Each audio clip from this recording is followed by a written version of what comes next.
Hello, and welcome to another Thursday episode of The Queen Chat. I'm your host, Althea Trix.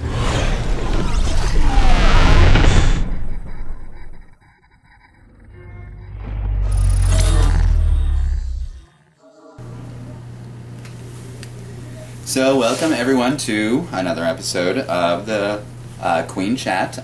It's Thursday once again, and I'm Althea Trix. This week, I was fortunate enough to choose a topic, and I decided to choose, is drag dying, why or why not, and what impact has RuPaul's Drag Race had on the state of drag? I posed this question because I had wanted to know, I had heard another entertainer, a more experienced entertainer, say that drag was dying, and I didn't hear it in the full context of the conversation. So I had to ask myself, is drag dying, and what exactly did this entertainer mean by that phrase, drag is dying? I guess I had to take into account the age of the person, or how long they'd been entertaining. They had been entertaining for several years, a couple of decades, and so they have seen the evolution, perhaps even the beginnings of drag, whereas I haven't seen any of that. I'm actually just now starting off. And so for me, it's really a beginning. For me, it's not really dying. I feel like how others have said drag is changing. For me, I feel like it's more of a renaissance, a rebirth, and I feel that RuPaul's Drag Race really has some effect on this drag renaissance. In studying the entertainer who said drag is dying, I noticed that the types of costumes that they did or do to this day are very elaborate. They're handmade. These entertainers actually take the time to make these costumes, these spectacles. They do their hair, their makeup, their costumes, their own performances, their mixes, and nowadays you don't really see that much.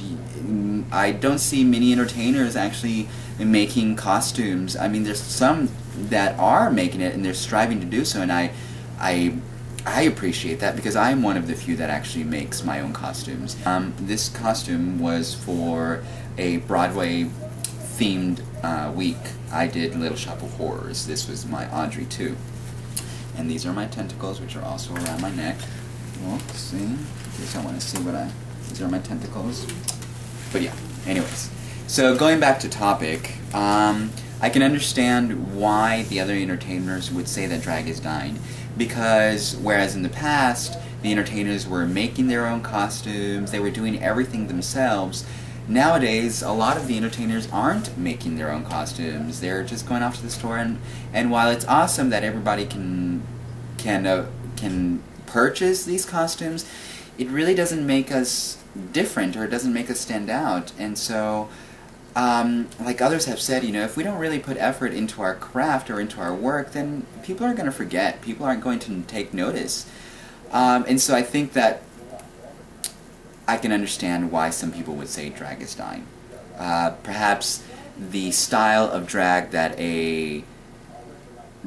perhaps the style of drag that some other entertainers are more accustomed to is fading away. But yeah. And so, like me, because I'm theatrical, I feel like I'm the only one that is doing my thing, and like I feel like perhaps I might find other girls in other cities that also do this, who are starting their drag careers per se, and they're working their butts off by making costumes and their own hair, learning new makeup techniques instead of just sticking with the usual. I know that nowadays glamorous type of drag is the more popular, but after RuPaul's Drag Race, you really have to wonder if that's how drag is going to continue. I asked that because in Season 3 we had Raja, who perhaps was my biggest influence in actually coming or doing more drag. Raja, for me, is an artist. And then we have RuPaul's Season 4 winner, Sharon Needles, who's also outside of the box.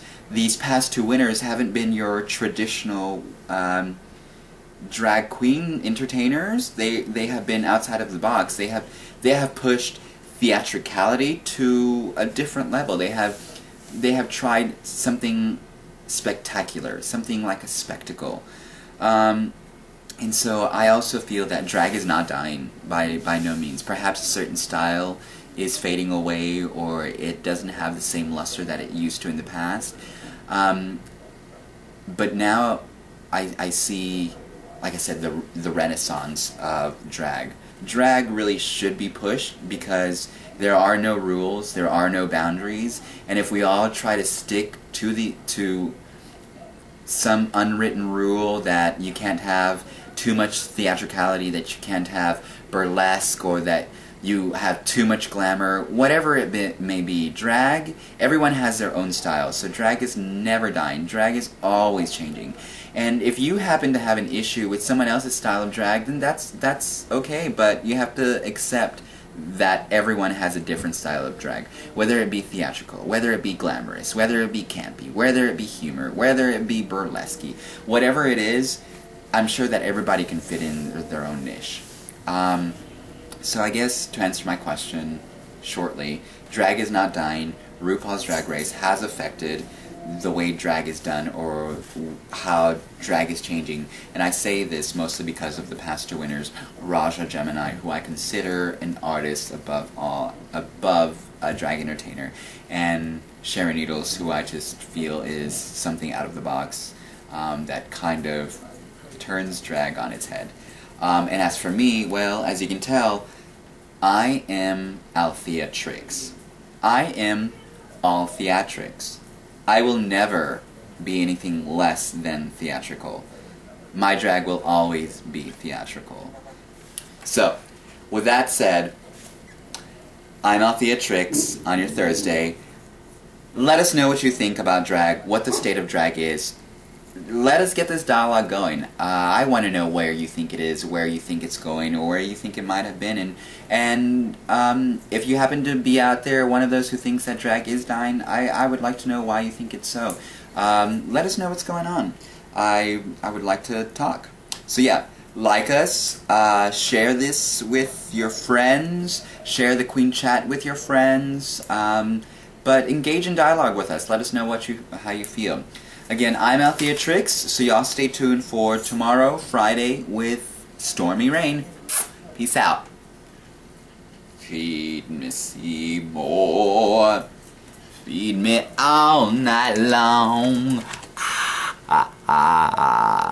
Cause if you feed me, Seymour, I can grow up big and strong.